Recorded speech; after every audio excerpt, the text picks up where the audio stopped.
Have a great day, dear students. Today we are going to see the chapter 11, which comes under the title Network Examples and Protocols. As you have seen is already the types of networks, internet, intranet, and their applications and their comparisons. Today we are going to see about mobile networks. So what is mobile network? Mobile network or cellular network. While moving, how we are getting.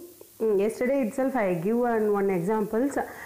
Each area is divided into cell, and each cell, within each cell they are having some limits, so user can cross into different cells without losing their connection. While we are moving from one place to another place, also we can chat with others, we can get connected with the network with the help of mobile networks.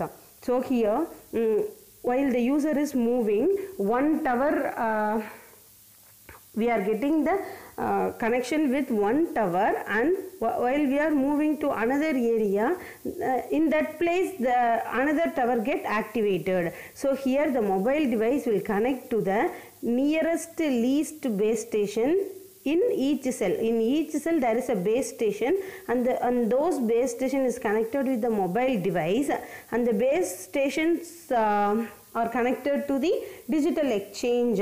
So a group of signal area is called as a cell, and the cell is joined from large coverage area, and within the cell there is a base station, and those base stations are connected with the mobile device.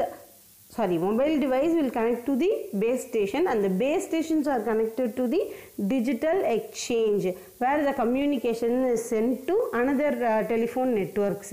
And the communication over the mobile networks is made up of whatever the communication. Mobile மூலமா எப்படி communicate பண்ணலாம்? Data send பண்ணலாம், voice message send பண்ணலாம், images send பண்ணலாம். So here the communication over the mobile network is made up of voice, data, images and messages. In olden days, wireless communication is used with the help of circuit switching. But nowadays, not only we can connect the voice network, we can also use we can also exchange the data and voice. We can also share the images, share the videos, and also we can make a calls, and we can make the video conferencing. So these are all happens in nowadays. In past days, the wireless communication is used circuit switching, which carry only the voice over network. And next topic we are going to see about generation of mobile networks. So here 5 generation, 5G வரைக்கும் இருக்கு. First generation 1G. It was introduced in the year 1981, and in this generation NMT தான் launch பண்றாங்க. What is NMT? Nordic Mobile Telephone Communication. அப்போ 1G எப்படி இருந்திருக்கும்? You can guess. It has low bandwidth, ரொம்ப லோவாக இருந்திருக்கும். அது மாதிரி டேட்டாஸ் எல்லாம் என்ன பண்ண முடியாது, அதில் ஷேர் பண்ண முடியாது, டெக்ஸ்ட் மெசேஜஸ் கூட அனுப்ப முடியாது. வெரி புவர் வாய்ஸ் குவாலிட்டியில் நம்ம என்ன பண்ண முடியும், making calls voice over the network தான் நம்மளால் என்ன பண்ண முடியும், சென்ட் பண்ண முடியும். அண்ட் ரேடியோ வேவ்ஸோட டென்சிட்டி எப்படி இருக்கும், ரொம்ப கம்மியாக இருக்கும். ஸோ அண்ட் அது மாதிரி செக்யூரிட்டி அப்படிலாம் எதிர்பார்க்க முடியாது, செக்யூர்டாக இருக்காது. அப்போ ஃபஸ்ட்டு ஜென்ரேஷன்னா நீங்கள் என்ன ஞாபகம் வச்சுக்கணும், 81ல் லான்ச் பண்ணாங்க, என்எம்டி லான்ச் பண்ணாங்க. இதன் மூலமாக நம்ம வாய்ஸ் மெசேஜஸை வந்து என்ன பண்ண முடியும், சென்ட் பண்ண முடியும். And very low traffic density இருக்கும், அதே மாதிரி செக்யூர்டாக இருக்காது, என்கிரிப்ஷன் டிரான்ஸ்மிஷனும் இருக்காது, வாய்ஸ் குவாலிட்டி ரொம்ப புவராக இருக்கும். And then second generation 2G in 1991 GSM is launched. Here GSM na enna, Global System for Mobile Communication. அப்போ மொபைலோ கம்யூனிகேட் பண்ணுறதுக்கு அப்படின்னு சொல்லி 2Gயில் தான் நம்மளுக்கு என்னது இன்ட்ரடக்ஷன், அதுக்கான ப்ரோட்டோகால்ஸ், அதுக்கான ஸ்டாண்டர்ட்ஸ் வந்து என்ன பண்ணுறாங்க, இன்ட்ரடியூஸ் பண்ணுறாங்க. அப்போது நம்மளுக்கு டிரான்ஸ்மிஷன் ஸ்பீட் எப்படி இருந்துச்சு அப்படின்னா 900 மெகாஹெட்ஸ்லேருந்து 1800 மெகாஹெட்ஸில் தான் அந்த ஃப்ரீக்வன்சிஸ் வந்து நம்மளுக்கு கிடச்சிச்சு, அந்த ரேடியோ ஃப்ரீக்வன்சிஸ். அப்போ இந்த ஸ்டேஜில் இந்த 2Gயில் தான் என்ன பண்ணுறாங்கன்னா மொபைல் நெட்வொர்க்ஸ் தானே கண்டுபிடிச்சாங்க. அப்போ வந்து சிம்மை இன்ட்ரடியூஸ் பண்ணுறாங்க. அப்போ சிம்மோட எக்ஸ்பென்ஷன் என்ன, சப்ஸ்கிரைபர் ஐடென்டிட்டி மாடியூல். அப்போ இப்போ வந்து ஒவ்வொருத்தருக்கும் ஜியோ சிம்மு, ஏர்டெல் சிம்மு அப்படின்னா அதில் நம்மளுக்கு சப்ஸ்கிரைப் பண்ணுறவங்க, நம்மளுக்கு நெட்டை வழங்குறவங்க, இப்படி கம்யூனிகேஷனும் வழங்குறவங்க. அப்போ அவங்களோட ஐடென்டிஃபிகேஷனுக்காகவும் ப்ளஸ் நம்மளை வந்து ஐடென்டிஃபை பண்ணிட்டு and for billing purposes and நம்மளுக்குரிய கனெக்ஷனை வந்து தட் இஸ் கனெக்ஷன் நெட்வொர்க் கனெக்ஷனை வந்து செக்யூர்டாக கொண்டு வர்றதுக்கும் என்கிரிப்ட் பண்ணுறதுக்கும் தான் இந்த சிம் டெக்னாலஜியை வந்து இன்ட்ரடியூஸ் பண்ணாங்க. அண்ட் இங்கே வந்து டேட்டா டிரான்ஸ்மிஷனுக்கு வந்து 2 மெத்தட் யூஸ் பண்ணுறாங்க, டிடிஎம்ஏ, சிடிஎம்ஏ. டிடிஎம்ஏனா time division multiple access and CDMA அப்படின்னா code division multiple access. And these methods are used to increase the amount of information transported on the network. அப்போ நிறையா டேட்டாஸை நம்மளால் என்ன பண்ண முடிஞ்சிச்சு, ஷேர் பண்ண முடிஞ்சிச்சு. அப்போ 2G நெட்வொர்க் போட்டு தான் என்ன பண்ணாங்க அவங்க. அப்போ கூட எம்எம்எஸ் வரல, எஸ்எம்எஸ் மட்டும் வந்துச்சு. டெக்ஸ்ட் மெசேஜஸ் மட்டும் என்ன பண்ணுவோம் நம்ம, இந்த பேஜர்னு சொல்லுவாங்க, அந்த மாதிரி டிவைசஸ்லலாம் நம்ம வந்து ஈஸியாக என்ன பண்ண முடியும், கனெக்ட் பண்ணி கம்யூனிகேட் பண்ண முடியும். அண்ட் தென் நீங்கள் 2G 3G தான் பார்த்துருப்பீங்க. இதுக்கு இன்பிட்வீனில் 2.5G அப்படின்னு சொல்லிட்டு தே ஹவ் இன்ட்ரடியூஸ்ட். அந்த டியூரேஷனில் வந்து ஜிபிஆர்எஸ் லான்ச் பண்ணாங்க. ஜிபிஆர்எஸ்னா என்னது, general packet radio service. And இந்த சர்வீஸ் வந்து என்ன, அதோட ஒர்க் என்ன அப்படின்னா, மொபைல் டிவைசஸை வந்து மெசேஜஸ் சென்ட் பண்ணுறதுக்கும் பிக்சர் சென்ட் பண்ணுறதுக்கும் இமெயில் சென்ட் பண்ணுறதுக்கும் அலோவ் பண்ணுச்சு.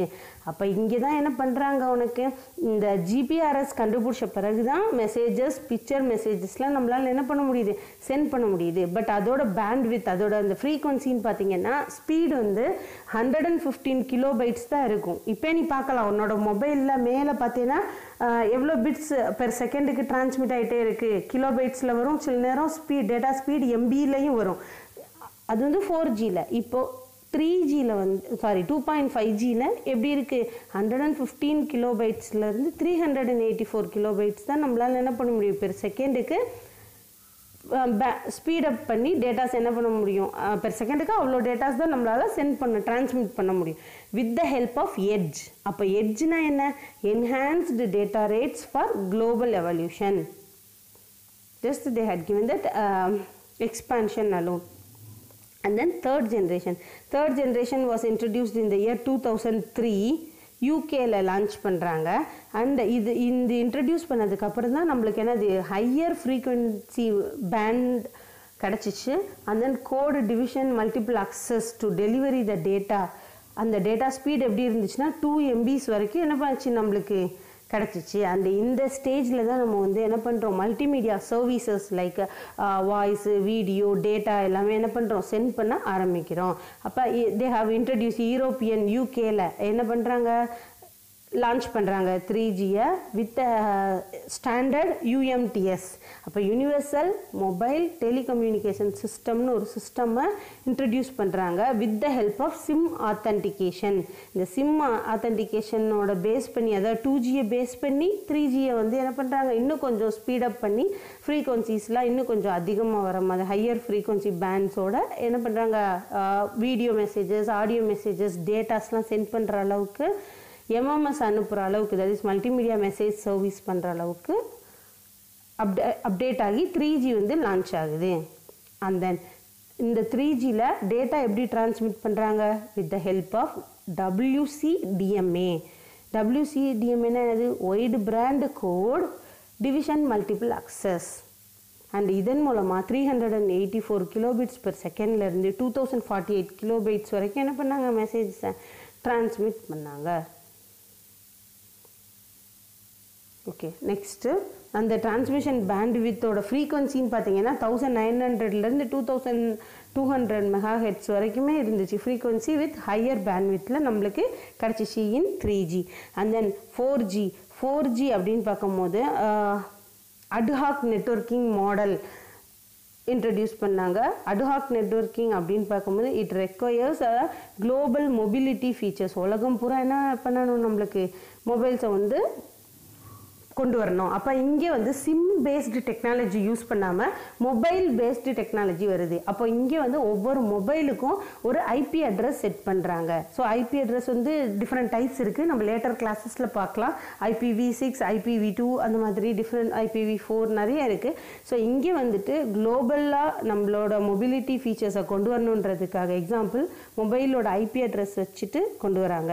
So here the global IPv6 network to support an IP address for each mobile devices. And இந்த 4Gல தான் they have introduced 2 megabytes per second to 100லேருந்து 10லேருந்து 100 megabits வரைக்கும் per செகண்டுக்கு என்ன பண்ணலாம், நம்ம டேட்டாஸை டிரான்ஸ்மிட் பண்ணலாம். அதுதான் வந்து 4G. அந்த நெக்ஸ்ட் 5G அப்படின்னு சொல்லலாம். இதுக்கு இடையில உங்களுக்கு வந்தது 4G light. So 4G light எஸ்டர்டேவே பார்த்தோம், ஜாகிரபிக்கல் ஏரியாஸ்க்குள்ளே அதை கொண்டு வர முடியல, லிமிட்டே ஒரு சில கண்ட்ரீஸில் தான் இம்ப்ளிமெண்ட் பண்ணாங்க அப்படின்ட்டு. ஸோ ஆஃப்டர் 4G வர்றதுக்கு முன்னாடியே 5G பற்றின ரிசர்ச் எல்லாம் ஸ்டார்ட் ஆகிடுச்சு. அதுக்கான அந்த சர்வீஸ் ப்ரொவைடர்ஸ்லாம் அதுக்கான முயற்சியில் இறங்க ஆரம்பிச்சிட்டாங்க. அந்த 5Gயில் 4G லைட்டுக்கு அப்புறம் வந்தது 5G. அண்ட் 5G டார்கெட், இதோட டார்கெட் என்ன அப்படின்னா ஹை டேட்டா ரேட். டேட்டாவோட ரேட் வந்து எப்படி இருக்கணும், ஹையாக இருக்கணும். அது மாதிரி எந்தவித எரர் இல்லாமல் ரெடியூஸ்டு லேட்டன்சிஸ் அண்ட் தென் எனர்ஜியை சேவ் பண்ணுற மாதிரி இருக்கணும், காஸ்ட்டும் குறையணும். அதே சமயம் நம்ம லாஸ்ட்டு கிளாஸஸில் பார்த்தோம்ல, ஒரு டேல நிறைய பேர் அக்சஸ் பண்ணுவாங்க நெட்டை. அப்போ நெட்டோட ஸ்பீடு வந்து எப்படி இருக்கும், குறைய ஆரம்பிக்கும்.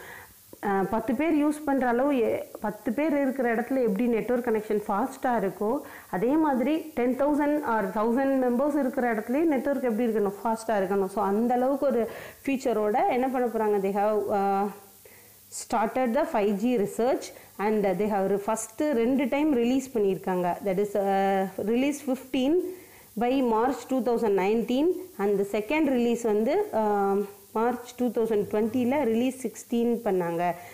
from the submission to the ITU, that is International Telecommunication Unionலேருந்து இதை வந்து ரிலீஸ் பண்ணாங்க.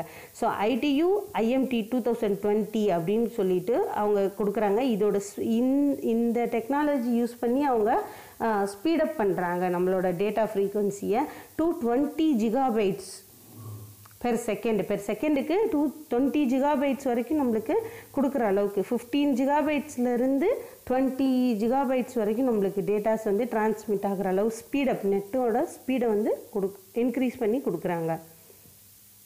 And then 5G new radio can access lower frequencies, that is 600 megahertzலேருந்து 6 gigahertz வரைக்கும் டேட்டாவோட ஸ்பீடு வந்து லான்ச் பண்ண போகிறாங்க. And then speed in lower frequencies are most modest higher than 4G system. அப்போ lower பேண்ட்வித்தில் கூட நம்மளால் என்ன பண்ண முடியும், டேட்டாஸை வந்து சென்ட் பண்ணுற மாதிரியும் கொண்டு வராங்க. அதே மாதிரி டேட்டாவோட ரேஞ்சஸ் வந்து 2 GB பெர் செகண்டுக்கு 2 GB வரைக்கும் நம்மளுக்கோட ஹையராக வந்து டேட்டாவை டிரான்ஸ்மிட் பண்ண முடியும். That is what they had in research about 5G. and then next we are going to see about WLANs. WLANs அப்படின்னு சொல்லும்போது வயர்லெஸ் லேன் கனெக்ஷன். நீங்கள் படிச்சிருக்கீங்க PAN டைப் ஆஃப் நெட்வொர்க்கில் PAN, CAN, MAN, WAN, LAN. அதில் வந்து WLAN படிச்சிருக்கீங்க, that is wireless local area network. அப்போ local area நெட்வொர்க்னா என்ன, within that organization we are getting connected. அதில் வந்துட்டு இந்த WLANs அப்படிங்கிறது with the help of wifi. அப்போ what is the expansion of wifi, it is wireless fidelity. அதுதான் நம்ம என்ன சொல்கிறோம், வைஃபை அப்படின்னு சொல்கிறோம். And it is a wireless network technology that allow the computer and alternative devices to connected to every alternative in the local area network. So within the devices கூட connect பண்ணுறதுக்கு we are using that wifi. And it is also called as wireless local area network. and WLANs 802.11 அப்படிங்கிறது, அந்த 802.11 அப்படிங்கிறது வந்து என்ன அப்படின்னா technical code for the protocol. அப்போ இந்த ஒய்ஃபை கம்யூனிகேஷனுக்கு யூஸ் பண்ணக்கூடிய அந்த ப்ரோட்டோகாலை தான் நம்ம இங்கே 802.11 மீன் பண்ணுறோம். Next advantages or benefits of wifi அப்படின்னு பார்க்கும்போது ஒய்ஃபையோட அட்வான்டேஜஸ் என்ன, எங்கேனாலும் நம்ம என்ன பண்ணலாம், டேட்டாஸை கெட் பண்ணிக்கலாம். So it provides mobility. and then next it provide connection to the internet. அப்புறம் flexibility of LAN. ஈஸியாக வந்து நம்ம என்ன பண்ணுவோம், ஓல்டன் டேஸில் லேன் கனெக்ஷனுக்கு எப்படி இருக்கும், ஒரு சிஸ்டம் 10 சிஸ்டம்னா 10ஐயும் நம்ம கனெக்ட் பண்ணுவோம், லார்ஜ் வயர்ஸ் யூஸ் பண்ணி கனெக்ட் பண்ணுவோம். இது வந்து ரொம்ப ஈஸியாக. So flexibility of LAN get connect and then ensure connectivity. So data வந்து செக்யூராக இருக்கும், கனெக்ஷன் வந்து இடையில கட் ஆகாது. So that is ensure connectivity and it allow the places that are remote to benefit from connectivity and then low cost and high benefit.